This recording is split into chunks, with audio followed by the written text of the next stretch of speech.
Hello, and this is Culture Controversial. Usually, it pisses off, especially the establishment, the wokists, definitely, and well, they deserve it, trying to control our thinking. So anyway, we start off with ex-Japan, Standing 6, another Nakoko music. So I hope you enjoyed this.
Bloody hell, what fingering! There's some right fucking talent there. And this next one is 10 nasty songs that traumatized every kid who grew up in the 60s. I missed most of the 60s, so we'll see what they have to offer.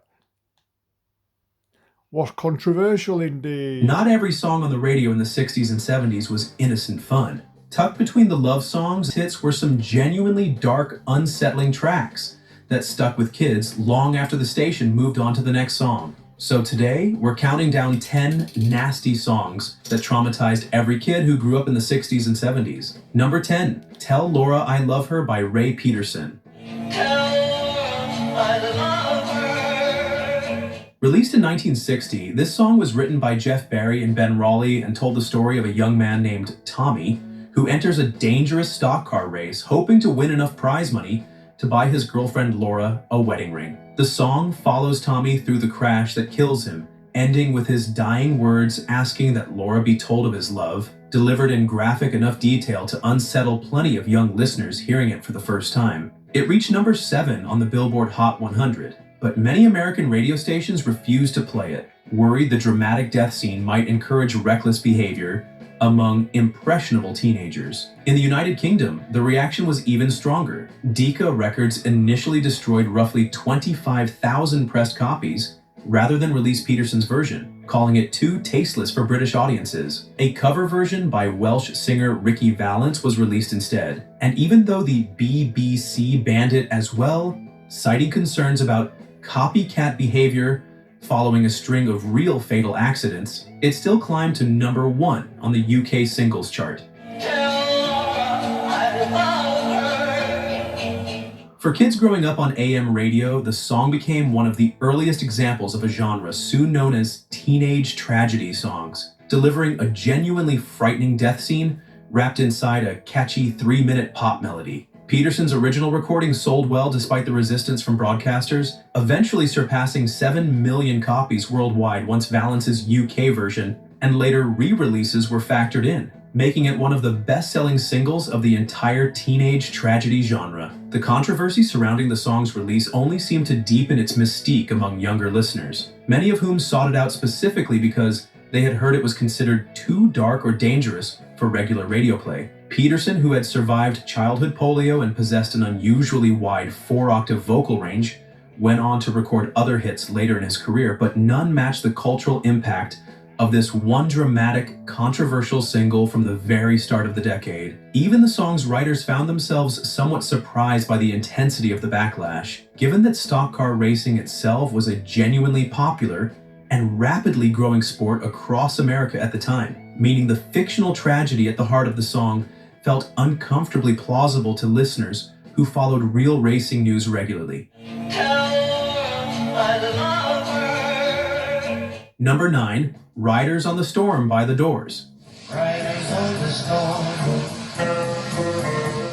Released in June 1971, this song was one of the final tracks recorded by The Doors before lead singer Jim Morrison's death in Paris just weeks later, and it opens with the sound of a genuine thunderstorm layered underneath the music, an unusual and eerie production choice for a mainstream rock single. The lyrics describe a killer loose on the highway, details reportedly drawn partly from the real case of spree killer Billy Cook, who murdered several people including a family, while hitchhiking across the American Southwest in the early 1950s. The song reached number 14 on the Billboard Hot 100 that year, becoming one of the band's final hits during Morrison's lifetime. And its slow, hypnotic pace combined with the storm sound effects gave the whole recording an unsettling, almost dreamlike quality. For kids who grew up hearing it late at night on the radio, the combination of thunder, Morrison's low, drawn-out vocal delivery, and the song's ambiguous warning about hitchhikers created a genuinely eerie listening experience that stood apart from most other rock songs of the era.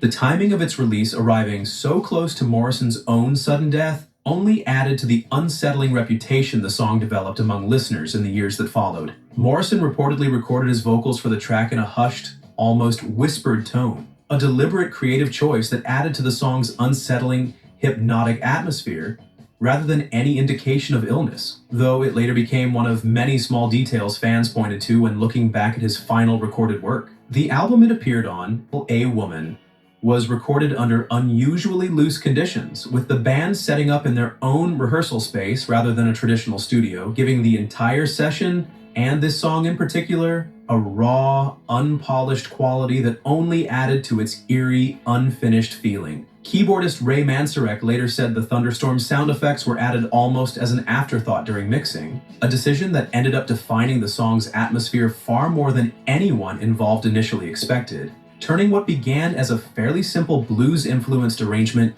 into one of the band's most haunting and instantly recognizable recordings. Number 8, Leader of the Pack by the Shangri-Las.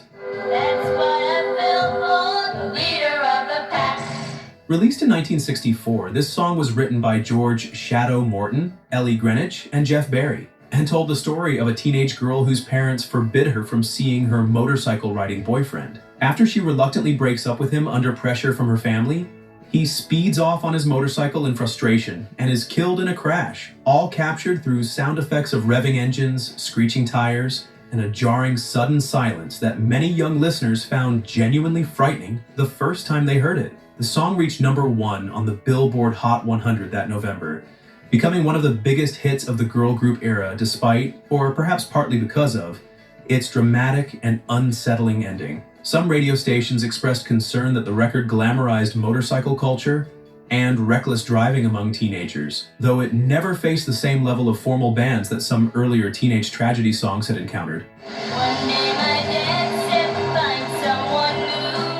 The realistic, layered sound effects were considered groundbreaking production work for the time, giving the crash scene an intensity that went well beyond what most pop records attempted. For kids who grew up with the song playing on car radios and jukeboxes, that sudden crash sound became one of the most viscerally unsettling moments in all of 1960s pop music. The recording famously required dozens of overdubbed sound effects, including motorcycle engine recordings and breaking glass, layered together by producer George Shadow Morton in a level of studio detail unusual for a girl group single of that era. The song later inspired a well-known parody, Leader of the Laundromat, by a group called The Detergents, which softened the tragic ending into a comedic domestic mishap, a sign of just how widely recognized, and by some measures overexposed, the original's dramatic formula had become within the pop culture of the mid-1960s. The Shangri-Las themselves, a group of teenage girls from Queens, New York, became closely associated with this kind of dramatic storytelling throughout their brief but influential career, and this song in particular remained a staple of their live performances for as long as the group continued touring together. That's what I feel for, the leader of the pack. Number 7, The Night the...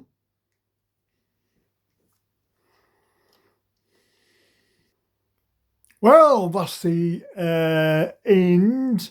I hope you thoroughly enjoyed it. Part 1. But these bloody woke activists, the establishment, don't fucking get it. Right? Again, adults poking their noses in about what kids want and think. I mean, songs got to number 1, and obviously kids loved it. I mean, look, first concert I ever went to, I needed 2. I was 15. I went to NEC in Birmingham to see Meatloaf. And I'm thinking, bad out of hell. His hair flying out of his body.